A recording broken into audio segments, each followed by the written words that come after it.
Garuda Kitchen World, exclusive stainless steel samanlu, wholesale and retail. Aziz Plaza in Hyderabad. మీరు ఇండస్ట్రీకి వచ్చిన తర్వాత ఈ సిచ్యువేషన్లో అరే ఎందుకు నేను ఇండస్ట్రీకి వచ్చాను అని ఫేస్ చేసిన ప్రాబ్లం అంటే అందరికీ తెలిసిందే 5 years బ్యాక్ ఇట్లా ఇష్యూ అవడం ఇదంతా అందరికీ తెలిసిందే కానీ మీరు ఇంత స్ట్రైట్ ఫార్వర్డ్ యువర్ వెరీ నాకు చూసినంత వరకు మీతో మాట్లాడిన ఒక 1 week నుంచి నేను మీతో మాట్లాడుతున్నాను యువర్ వెరీ కమిట్మెంటెడ్ అండ్ ఇలా వస్తా అంటే ఇట్లా కాదుమా నాకు ఇలా ఉంది సో ఇట్లా ప్రాబ్లం చెప్తే మీరు కూడా ఏదో ఒకటి పెట్టుకుంటారు కదా లేదు అందరూ అట్లా ఉండరు కదా అంటే నేను మాట్లాడిన కాన్వర్జేషన్ వరకు your very straight forward and commitment ఇస్తే అట్లా ఇంకా బాగా తిట్టుకున్నారు అనుకున్నాను లేదు స్ట్రైట్ ఫార్వర్డ్ అండ్ కమిట్మెంట్ ఒకటి ఉంది అంటే ఆ కమిట్మెంట్ కి మీరు కరెక్ట్ గా కట్టుబడి ఉంటారు సో మీరు ఎందుకు ఎలాంటి పరిస్థితుల్లో సిచ్యువేషన్ లో మీరు ఇరుక్కోవాల్సి వచ్చింది అదేం ఇరుకోలేదు దాని నుంచి బయటకు రాలేకపోయా అంతే ఏదైతే నేను అది ఆ 5 years ఉన్నానో ఆ 5 years స్ట్రగుల్ ఉండింది అందరు ఏమనుకున్నారంటే 5 years we were together in happy relation అని అనుకున్నారు కానీ but that's not the fact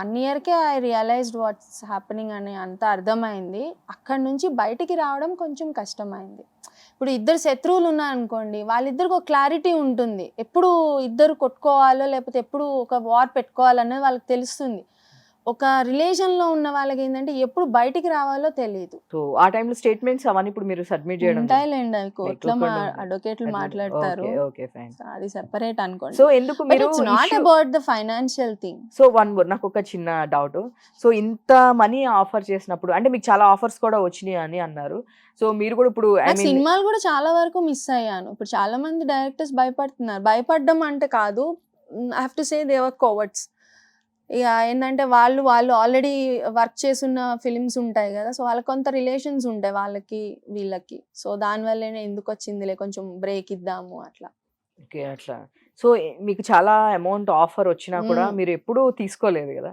లేదు మీరు ఐ మీన్ ఆ అమౌంట్ తీసుకొని ఉన్నా మేబీ సెటిల్ అయిపోయేవారేమో సెటిల్ అవుతాం కానీ అదే చెప్తున్నాను కదా బట్ ఇక్కడ ఆల్రెడీ నేను పబ్లిక్ లో రావడం వల్ల నా ఇమేజ్ పోయింది కదా అదే సో ఇమేజ్ పోయింది కాబట్టి ఇంకా సో అంటే ఇప్పుడు కూడా స్ట్రగుల్ ఫుల్ మీరు హెల్త్ ఇష్యూతో ఐ మీన్ వర్క్ చేసుకుంటూ ఇంకా స్ట్రగులర్ లో ఉన్నారు కదా సో ఇంత చూద్దాం లా ఎలా ఉంటుందో నాకు కూడా ఇప్పటికీ స్టిల్ కొన్ని స్టేట్మెంట్స్ అంటే లా రిలీజ్ ఆర్డర్స్ వస్తున్నాయి ఏంటంటే marital rape is also not considered as a rape అని పెళ్లి చేసుకున్న వైఫ్ అండ్ హస్బెండ్ మధ్యన వచ్చింది కూడా ఎందుకంటే ఆల్రెడీ వాళ్ళిద్దరు కలిసి ఎకనామికల్లీ షేరింగ్ ఉన్నారు ఇంకా ఏముంటది నాది అలా కాదు కదా వీ నెవర్ హ్యాడ్ నేను తిరిగి ఇచ్చాను తప్ప వాడిచ్చింది లేదు కదా he have to also prove నేను కూడా ఇచ్చాను అని ప్రూవ్ చెయ్యాలి ఓకే ఎక్కడ ప్రూఫ్ ఒక్కటి కూడా తన సైడ్ నుంచి ఒక్కటి కూడా సబ్మిట్ లేదు అప్పుడు వరకు నాకేం తెలుసు అంటే మీరు మనీకి స్టేట్మెంట్ ఇచ్చారు యాక్సిరీస్ ఇచ్చిన అన్నిటికీ మనం ఇవ్వాలండి కోర్టుకి ఏమి ఇవ్వకపోయినా అది నాట్ వ్యాలిడ్ అది కోర్టుకి కావాల్సింది సాక్ష్యాలే నీ ఎమోషన్స్ నీవేవి పనికిరావు అక్కడ నువ్వు అక్కడ ఏడ్చి మొత్తుకొని అక్కడ నువ్వు సూసైడ్ చేసుకున్నా కూడా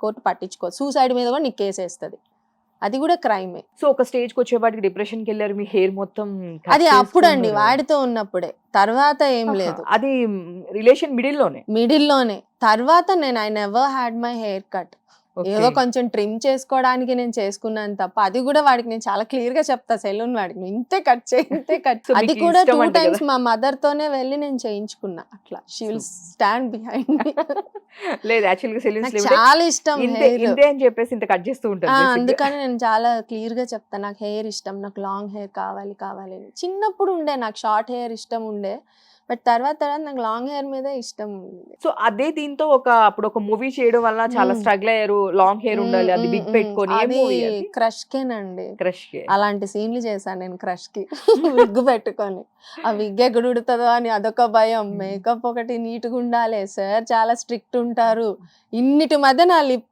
కిస్ సీన్స్ ఆ సీన్లు చేశానంటే నాకే ఒక్కొక్కసారి నవ్వు వస్తుంది జనాలు అలా చూడరు చేసిన సీన్ ని గుర్తు పెట్టుకుంటారు నేను ఎంత హార్డ్ వర్క్ ఉంది దాని వెనక అన్నది చూడరు సో నేను ఇంకా వేరే దీన్ని కూడా ఇంటర్వ్యూలో మాట్లాడుతున్నప్పుడు వాళ్ళ ఫ్యామిలీ కొంతవరకు రియాక్ట్ అయ్యారు తర్వాత రియాక్ట్ అవ్వలేదు బట్ నేను ఒకటి విన్నాను అంటే మీరు చెప్పింది ఐ మీన్ వేరే ఇంటర్వ్యూస్ లో అట్లాగా ఒక స్టేజ్ కి వచ్చేపాటికి నేను మీకు ఫేవర్ చేస్తే నాకేంటి అని చెప్పేసి అన్నారని కూడా అవును వాడే బ్రదర్ ఇట్లా అన్నారు మిడిల్ ఆఫ్ ద స్ట్రగుల్స్ లో అది మిడిల్ లైక్ 2018 అనుకుంటా ఇది కూడా జరిగింది 2018లో ఈ షూటింగ్ ఎట్ అల్యూమినియం ఫ్యాక్టరీలో ఉన్నాడు ఆయన నేను చెప్తున్నా సార్ మీరు ప్రతిసారి ఇలానే చెప్తున్నారు మళ్ళీ ఇదే రిపీట్ అవుతుంది నా వల్ల కావట్లేదు ఏదో ఒకటి ఇది చేయండి అని అంటే మరి నాకేంట్రా ఆ మెసేజ్లోనే అది ఐ షోడ్ హిమ్ ఆల్సో. నేను అది అప్పుడు ఇతను అక్కడ వైజాగ్లో చేస్తుండే. ఓకే. సో నాకు మామూలు మెంటల్ రాలే. ఏమో ఏంటిది, ఎంత కాదనుకున్నా మనం బయట రిలేషన్స్ ఉంటాం కదా, ఎంత సినిమాలు చేస్తున్నా ఎంత ఎథిక్స్ లేకపోయినా మినిమం ఉండాలి కదా మనకి అని చెప్పి తర్వాత వీడిని వెళ్ళి అడిగాను, చూపించాను, మీ అన్న మెసేజ్ చూడు ఎలా ఉంది అని. తర్వాత కూడా నేను అడిగాను చాలాసార్లు, అడిగావా మీ అన్ననని కూడా అడిగాను నేను చాలాసార్లు. నేను అసలు మాట్లాడట్లేదు మా అన్నతో అని చెప్పాడు. అయిపోయింది అక్కడితో టాపిక్ అయిపోయింది. ఓకేలే సరే ఓకే వీడన్న అట్లీస్ట్ అనుకున్నా. బట్ తర్వాత తెలిసింది ఏంటంటే అది ఎంత లేదు, అంత నార్మల్ గానే జరుగుతుంది మన దగ్గర. సో ఎవ్రీ టైం మనం ఆయన ఫోన్ తీసి చూసుకోవడం అవన్నీ జరగవు అన్నిసార్లు. So far I never felt regret అండి. ఇండస్ట్రీకి వచ్చాను అయ్యో ఎందుకు వచ్చాను ఇప్పుడు దాకా నేను ఫీల్ అవ్వలే. బట్ ఐఎమ్ స్ట్రగుల్ అయితే ఉంటుంది, ఎక్కడన్నా ఉంటుంది. ఐఎమ్ సర్వైవింగ్ కదా. మనమే కొంచెం అంత పెద్ద అలాంటి వర్స్ట్ రిలేషన్ నుంచే బయటపడ్డా ఇంక ఇదే పెద్ద లెక్క అనుకున్నాను లైఫ్ లో. ఇంక నేను ఏదైనా ఇంకేం కావాలి, ఇంత పెద్దదే నేను సో మీకు ఇండస్ట్రీలో ఈ సిచ్యువేషన్స్ లో గానీ ఎవరైనా సరే ఈ సిచ్యువేషన్ లో సపోర్ట్ ఉన్న వాళ్ళు లైక్ ఇండస్ట్రీలో మీ ఫ్రెండ్స్ ఎవరు? నాకు ఈ గొడవ జరగకముందు ఎవరైతే ఫ్రెండ్స్ ఉన్నారో వాళ్ళు ఇప్పటికీ ఫ్రెండ్స్ గానే ఉన్నారు స్టిల్. మరి వాడి దగ్గరికి వెళ్ళి ఏం చెప్తున్నారు నాకు తెలియదు కానీ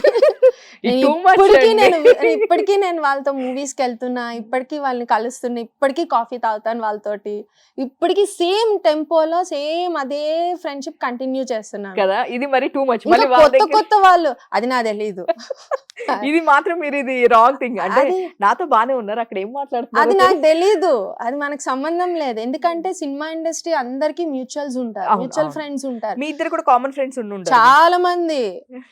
వాళ్ళు తర్వాత అనుకో అరే మనం ఇన్ని మాట్లాడడం ఈ పిల్లతో ఖచ్చితంగా ఎప్పుంటది కదా ఆయనకి అని అనుకుంటా. బట్ ఆయన ఎవరు ఎప్పుడు చెప్పలే, ప్రొఫెషనల్ గానే ఉన్నాను. ఓకే, చూసారు కదా శ్రీసుధా గారు ఎప్పుడు ఏం చెప్పలేదు. మీరు ఫీల్ అవ్వకండి. చెప్పను కూడా, ఇప్పటికీ చెప్పను నేను. ఇప్పటికీ నేను అతనితో ఏం మాట్లాడింది కూడా నేను ఇప్పటికీ వీళ్ళతో ఏం చెప్పను. వాళ్ళకి నేను టాపిక్ తీయొద్దని చెప్తా, టాపిక్ తీస్తే మీరు వెళ్ళిపోండి అంట. లేదా ఈ కాఫీ టైం కూడా నాకు వేస్ట్, కాఫీ బిల్ కట్టి వెళ్ళు అని చెప్తా. నా కాఫీ బిల్ కూడా నువ్వే కట్టి వెళ్ళు, నా టైం వేస్ట్ చేసావు కదా అంట. అట్లా సూపర్. ఇండస్ట్రీలో అంటే ఐ మీన్ ఎవరు పేర్లు అని చెప్పొచ్చు అంటే కామన్ ఫ్రెండ్స్ మీకు? ఎందుకండి అతను కామన్ ఫ్రెండ్స్ కదా, మీ మామూలుగా మీరు ఏదైనా నాకు ప్రాబ్లం రాగానే ఇండస్ట్రీ నేను ఎవరికి చేయను, ఎవరికి చేయను, ఎవరు చేయడు కూడా. చేయడు, నేను అది కూడా చెప్తాను, ఎవరు చేయరు. మీరు ఎవరైతే హెల్ప్ చేస్తారో వాళ్ళు కూడా మీకు ఎవరు చేయరు. ఆ సిచ్యువేషన్ బాగా ఫేస్ చేశారు? నేను బాగా చేశాను. ఫైనాన్షియల్ గా నాకు చాలా ప్రాబ్లం కూడా వచ్చింది 2020 తర్వాత. కోవిడ్ వల్ల కాదండి, నాకు బాగా ప్రాబ్లం వచ్చింది. మూవీస్ కొంచెం తగ్గింది, అంత ముందు చేసిన మూవీస్ కంటే తగ్గింది. ఇంకోటి మనం ఎవరికన్నా హ్యాండ్ లోన్ అడిగినా కూడా కేసులో ఉంది కదా, మళ్ళీ రిటర్న్ వస్తుందా రాదా, లేకపోతే ఇంకేదన్నా ఇష్యూ ఉంటుందా, లేకపోతే ఇంకేం జరుగుతుందో అని హ్యాండ్ లోన్ నాకు అంతకుముందు ఇచ్చిన వాళ్ళు ఉన్నారు కదా. సో వాళ్ళు ఇవ్వడం అంటే మనకి ఎప్పటికన్నా కండిషన్స్ ఒక్కొక్కసారి అన్నిసార్లు మనకి ఫేవర్ గా ఉండదు. ఎంత మనం ఎన్ని లక్షలు మన అకౌంట్ లో ఉన్నా టైంకి ఒక్కొక్కసారి మనకి 10 రూపాయలు కూడా ఉండవు అకౌంట్స్ లో. సో అలాంటి టైం అప్పుడు మనం జనరల్ గా ఎవరికన్నా అడుగుతాం, ఒక 1 lakh 2 lakh ఇట్లా క్రెడిట్ కార్డ్ బిల్ ఉంది కట్టడానికి అని ఎవరన్నా అడుగుతారండి. అందరేమంత సూపర్ ఏమి ఉండరు ఇక్కడ. నేను చెప్తాను, అడుగుతాడు. ఎంత కోటీశ్వరుడైనా వాడికి ఒక రోజు 10 లక్షలు అవసరం ఉంటది. సో వాడు అడిగినప్పుడు నాకు అంతకుముందు ఇచ్చేవాళ్ళు, ఇప్పుడు ఇవ్వట్లే.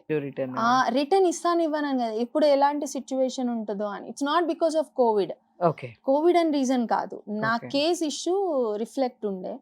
అందుకని ఇట్లా కాదు, ఉన్నవే దాచిపెట్టుకొని జాగ్రత్తగా ఉంచుకోవాలి అని. సో నేను ఎవరికి ఇవ్వకుండా మానేశాను అంతే. ఇచ్చిండే ఇప్పుడు ఎవరికి ఇవ్వట్లే. వాడు ఎంత సివియర్ ఉన్నా కూడా నేను ఇవ్వకూడదు అని ఫిక్స్ అయిపోయా. ఎందుకంటే ఇలానే అక్కడ కూడా చెప్పేవాడు కదా రీజన్స్, నాకు సేమ్ రీజన్స్ కదా. ఏమో నేను ఒకప్పుడు ఏంటంటే సర్లే ఇప్పుడు మనం ఇస్తే నష్టం ఏముంది, డబ్బులే పోతాయి, నిజంగా వాడు యూజ్ లో ఉంటే అవసరం ఉండే కదా అని అప్పుడు ఫీల్ అయ్యేదాన్ని. ఇప్పుడు ఏంటంటే అవసరం ఉన్నా కానీ నేను ఇవ్వను, నాకు అవసరం ఉంటే ఎవడు ఇవ్వడు కాబట్టి అని. బట్ నాకు అలాంటప్పుడు నాకు ఒక కోవిడ్ వచ్చింది, థర్డ్ వేవ్ ఎండ్ లో వచ్చింది. అందరూ సెట్ అయిపోయారు, ఇప్పుడు ఏం కోవిడ్ లేదు, అంత మైల్డ్ ఉన్నప్పుడు నాకు సివియర్ అయింది. అప్పుడు నాకు మాలో బాగా హెల్ప్ అయింది, మా మెంబర్ని నేను. సో వాళ్ళు అన్నారు నీకు ఇన్సూరెన్స్ అని అంటే, నాకు ఇన్సూరెన్స్ ఇవ్వలేదండి ఇంకా, నేను ఎప్పుడో అప్లై చేశానని అంటే వాళ్ళంతా ఫండ్స్ వేసుకొని I have to say this, అది గ్రాటిట్యూడ్ ఉండాలి. అది నాకు మా మెంబర్స్ అందరూ కలిసి మరి వాళ్ళు డబ్బులు వేసుకొని నాకు ఇచ్చారంట 1 lakh. సో హాస్పిటల్ వాళ్ళకి కూడా మాట్లాడి ముందు మనకి తనకి ట్రీట్మెంట్ చేయండి, మేము మా సైడ్ నుంచి మేము ఆఫర్ చేస్తాము అని చెప్పి వాళ్ళు 1 lakh ఇచ్చారు వాళ్ళు. సూపర్. అంటే అది చెడు మంచి రెండు ఉండాలి కదా వాళ్ళే definitely గా. ఇచ్చారు నాకు. సో ఇప్పటి నుంచి అంటే నేను తీసుకోవడమే కానీ ఇవ్వడం జరగకూడదు. ఇది ఫిక్స్ అన్నమాట. ఫిక్స్ అయిపోయాను. నేను నా నుంచి తిరిగి ఇవ్వను నేను ఇప్పటి నుంచి. ఎవరైనా Okay. ఇస్తేనే తప్ప నేనైతే ఇవ్వను. సూపర్ సూపర్ అదొక్కటి నేర్చుకున్నారు. అంటే అది కూడా గుణపాఠం అన్నమాట అంతే. జరిగిన సిచ్యువేషన్స్ లో. అంతే. బట్ ఫ్యాక్ట్ కూడా అదే ఉండేది. అంతే కదా, ఆ. మీరు కూడా ఫేస్ చేసే కదా. చాలా మంది మేనేజర్స్ కి కూడా పాపం వాళ్ళు అడుగుతూ ఉండేది. సరేలే అని అలా ఇచ్చాను కానీ నా దగ్గర 25,000 ఉన్నప్పుడు కూడా 10,000 ఇచ్చిండే. మళ్ళీ వాళ్ళు నాకు అత్తపత్తా లేకుండే. అట్లా 2 కో-డైరెక్టర్లు ఉన్నారు, 3 మేనేజర్స్ ఉన్నారు. అది ఎప్పుడైనా దొరకపోతారా వీళ్ళు నాకు, ఏదో ఒక సెట్ లో కనబడకపోతారా అని కాదు, పెద్ద లిస్టే ఇది. వెయిటింగ్. నేను కనిపించలేదు డబ్బులు ఇంకా అడగను. పోయింది. అయ్యో ఉన్నావా నాయన, చచ్చిపోలేదా, ఇంక నువ్వు బతికే ఉన్నావా అని అడుగుతా అంతే. చచ్చిపోయి ఉండాలి, నా డబ్బులు తిన్నావాడివి నువ్వు అని అనుకుంటా. అవన్నీ ఖర్చులు తప్ప ఏం ఉండదు. It's nothing. మనం కర్స్ చేస్తాం అంతే, బట్ అవన్నీ ఏం సో జరగవు. సీరియస్లీ ఇంత స్ట్రైట్ ఫార్వర్డ్. మేబీ నేను ఒక 8-9 years నుంచి ఇండస్ట్రీలో ఉన్నాను. సో నేను ఈ రోజే చేస్తుంటాను. ఇంత ఐ మీన్ ఇంత బోల్డ్ గా, ఇంత ఉన్నది క్లియర్ గా, రిఫ్లెక్షన్స్ ఏమీ లేకోకుండా.